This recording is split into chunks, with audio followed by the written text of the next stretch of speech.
आपने कभी नोटिस किया है कि जैसे ही शाम होती है हमारे घर का एटमॉस्फेयर एकदम से चेंज हो जाता है। जैसे कि आसपास काफी ज्यादा नेगेटिव एनर्जी हो। और ज्यादातर ये तब होता है जब हम सोकर उठते हैं। इस दुनिया में हर चीज एक रीजन से होती है। रिलेशनशिप, प्यार, हर चीज। तो इस फीलिंग का भी एक रीजन जरूर है। एक बार एक लड़का विवेक नाम का हॉस्टल में शिफ्ट होता है। वो थक जाता है सुबह सुबह आकर, तो वो सो जाता है। सोकर के शाम को उठता है। और उस रात, उस शाम के बाद उसकी जिंदगी बदल गई। एक नोटिफिकेशन, एक मैसेज उसकी जिंदगी बर्बाद कर दी। ये स्टोरी एक इंजीनियरिंग स्टूडेंट की है जिसके पास रात में 2 बजे एक मैसेज आया। और ये स्टोरी सुनने के बाद तुम्हें समझ आएगा कि उसको ये मैसेज रात के 2 बजे ओपन ही नहीं करना चाहिए था। उसका रीजन क्या, आगे पता चलेगा। तो विवेक शिफ्ट होता है नोएडा। इंजीनियरिंग कॉलेज का फर्स्ट ईयर का स्टूडेंट था। वो काफी ज्यादा एक्साइटेड था अपनी न्यू लाइफ को स्टार्ट करने के लिए, नए दोस्त बनाने के लिए, late night clubbing, gaming, etcetera. और घर से निकलते टाइम वो अपनी मम्मी को एक प्रॉमिस करके आया था कि मम्मी, मैं आपको जब भी सोऊंगा उससे पहले गुड नाइट मैसेज जरूर करूंगा, चाहे कितनी भी रात हो जाए। उस रात भी सब कुछ बहुत नॉर्मल था। उसका रूममेट सो चुका था और वो रात के 2 बजे रील स्क्रॉल कर रहा था। इतने में रात के 2 बज के 11 मिनट होते हैं। आरव इंस्टाग्राम स्क्रॉल कर रहा था। उसके व्हाट्सएप पर एक नोटिफिकेशन आता है। नोटिफिकेशन में उसकी माँ का मैसेज था कि बेटा सो गया क्या।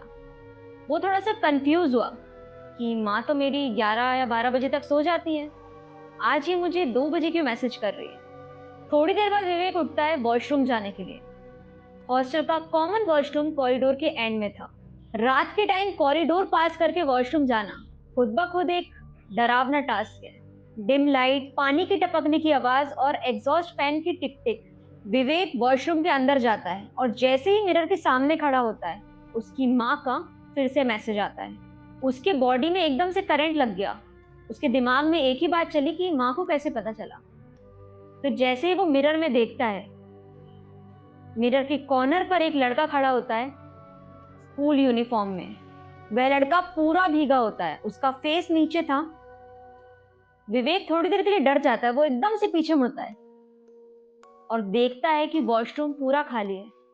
वहां पर कोई लड़का नहीं था। विवेक की हार्ट बीट एकदम से फास्ट हो गई। उसको लगा कि नींद के कारण हेलुसिनेशन अफेक्ट हो गया। वो एकदम से वॉशरूम से भागता है। विवेक भागते हुए रूम में आता है और रूम में देखता है कि उसका जो दोस्त है अभिषेक, जो कि उसका रूममेट है, वो जागा हुआ होता है।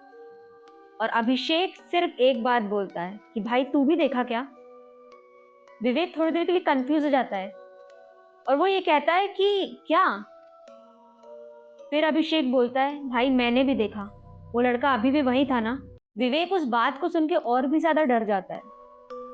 थोड़ी देर के लिए विवेक और अभिषेक रूम में शांति से बैठे रहते हैं, बिना एक भी आवाज के। अभिषेक जो था वो सेकेंड ईयर का स्टूडेंट था। तो थोड़ी देर के बाद विवेक को ये बताता है कि इस हॉस्टल में एक रूमर बहुत ज्यादा फेमस है। या फिर ये कहूँ कि ये हॉस्टल उस रूमर के कारण बहुत ज्यादा फेमस है कि इस हॉस्टल में एक बच्चे ने सुसाइड कर लिया था, क्योंकि उसके पेरेंट्स को पढ़ने के लिए काफी ज्यादा फोर्स करते थे। तो प्रेशर में आके उस लड़के ने इसी हॉस्टल के वॉशरूम में सुसाइड कर लिया था। अभिषेक आगे कुछ बोलता है तो विवेक कहता है बस कर भाई, इरिटेट मत कर। विवेक फोन साइड में रखता है साइलेंट करके। नेक्स्ट डे अभिषेक अपनी क्लासेस के लिए चला जाता है। विवेक लेट उठता है और लेट उठ के अपना फोन चेक करता है तो एकदम से शॉक्ड हो जाता है, क्योंकि कल रात के सारे मैसेजेस डिलीट हो चुके थे। सिर्फ एक मैसेज बचा था 3:31 का, 3:31 का, कि पीछे मत देखना। वो मैसेज पढ़ के आरव और ज्यादा डर जाता है और वो कुछ नहीं करता, सबसे पहले अपनी मम्मी को फोन लगाता है कि मम्मी कल आपने मुझे इतने सारे मैसेजेस क्यों करे। उसकी मम्मी स्लीपी वॉइस में कहती है कि नहीं बेटा, मैंने तो कोई भी मैसेज नहीं करे। फिर उसकी मम्मी बार बार पूछने लगती है कि क्या हुआ बेटा, कुछ परेशानी है तो मुझे बता। विवेक डर तो बहुत जाता है लेकिन वो इस बात को इग्नोर करता है। कहता है कि नहीं नहीं मम्मी, कुछ नहीं, मुझे लगा कि आपका मैसेज आया होगा, लेकिन आपका तो कोई मैसेज ही नहीं आया। वो थोड़ा सा हंसी मजाक करके बातों को इग्नोर कर देता है, लेकिन अंदर से बहुत डरा हुआ होता है। तो ऐसे ही कुछ दिन बीतते चले गए और उसने डिसाइड किया कि अब मैं रात को वॉशरूम कभी नहीं जाऊंगा। लेकिन उसने एक चीज नोटिस करी कि थर्ड फ्लोर के वॉशरूम से अजीब सी आवाजें आती हैं, किसी के रोने की, किसी के चप्पल घिसने की, या तो फैन की। लेकिन वॉशरूम में तो फैन लगा ही नहीं था। ये सारी बातें हॉस्टल में फैल गई। तो एक दिन हॉस्टल में सिक्योरिटी गार्ड आता है और सभी को वार्निंग देता है कि थर्ड फ्लोर के वॉशरूम में आज के बाद कोई भी 2, 3 या 4 बजे तक नहीं जाएगा। इस बात को सुन के सभी स्टूडेंट्स बहुत ज्यादा क्यूरियस हो गए। तो ये सब सुनते हुए विवेक और अभिषेक की क्यूरियोसिटी बहुत ज्यादा बढ़ गई और इन दोनों ने ये डिसाइड किया कि हम उस दिन की फुटेज देखेंगे जिस दिन लास्ट टाइम विवेक वॉशरूम गया था। उन लोगों ने गार्ड को कैसे भी करके कन्विंस किया और फुटेज देखी। फुटेज में देखा कि उस दिन 2:14 में विवेक वॉशरूम के अंदर तो जाता है, लेकिन भागते हुए 2:16 पर बाहर निकलता है। लेकिन डरावनी बात यह थी कि वो अकेला नहीं, उसके पीछे स्कूल यूनिफॉर्म वाला बच्चा भी निकलता है। जैसे जैसे विवेक आगे भाग रहा था, बच्चा उसके पीछे पीछे भाग रहा था। वह पूरा भीगा हुआ था और उसका सर नीचे करके विवेक के पीछे दौड़ रहा था।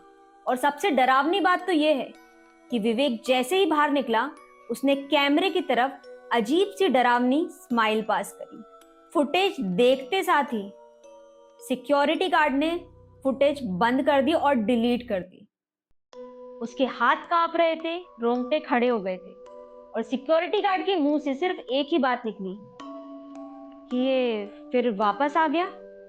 गार्ड आगे बताता है कि ये जो लड़का था, 3 साल पहले इसकी मौत यहाँ पे हुई थी, इसी हॉस्टल में। और मौत की वजह थी उसके पेरेंट्स ने उसको फोर्सफुली इस हॉस्टल में डाला था।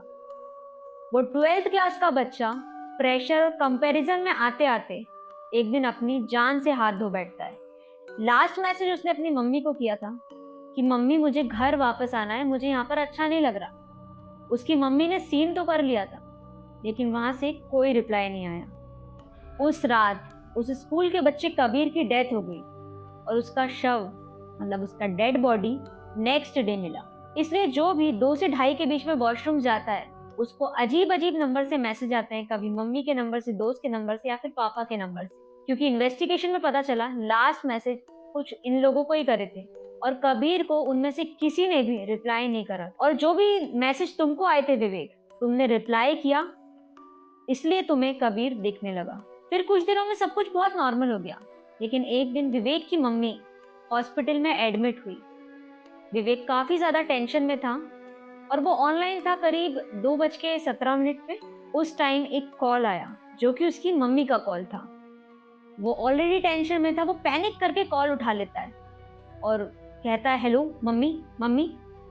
लेकिन कॉल पर सिर्फ पानी टपकने की आवाज आ रही थी और किसी के रोने की आवाज आ रही थी। पानी के टपकने की आवाज सुन के विवेक थोड़ा डर जाता है और वहां से आवाज आती है कि मम्मी आप मुझे कॉल क्यों नहीं करती, आप मुझे रिप्लाई क्यों नहीं करती। विवेक डर जाता है और फोन बंद करके रख देता है। थोड़ी देर के लिए विवेक फ्रीज हो जाता है और एकदम से बाहर आवाज आती है कि एग्जॉस्ट फैन अपने आप चलने लगता है और बाहर कॉरिडोर से आवाज आ रही थी किसी के भागने की। चप्पल की किसकिसाहट की आवाज आने लगी। आरव, विवेक और ज्यादा डर जाता है और जो चप्पल की आवाज कॉरिडोर से आ रही थी वो विवेक और अभिषेक के रूम के आगे रुक जाती है और गेट बजता है। Knock knock knock. कोई बाहर से गेट ठोक रहा था। अभिषेक बहुत ज्यादा डर जाता है और अपना मुंह कंबल के अंदर छुपा लेता है। विवेक हिम्मत करके गेट के पास पहुंचता है और वहां से पीप होल में देखता है तो बाहर उसको कोई नहीं दिखता। विवेक के गेट के जस्ट बगल में एक खिड़की थी, वहां से झांकता है और फर्श पर देखता है कि वहां पे बहुत सारा पानी बह रहा है। और विवेक को खिड़की में से ये समझ आता है कि यहाँ पर पानी ऐसा पड़ा हुआ है कि जैसे कि वहां पर कोई गीला व्यक्ति खड़ा हुआ हो थोड़ी देर पहले।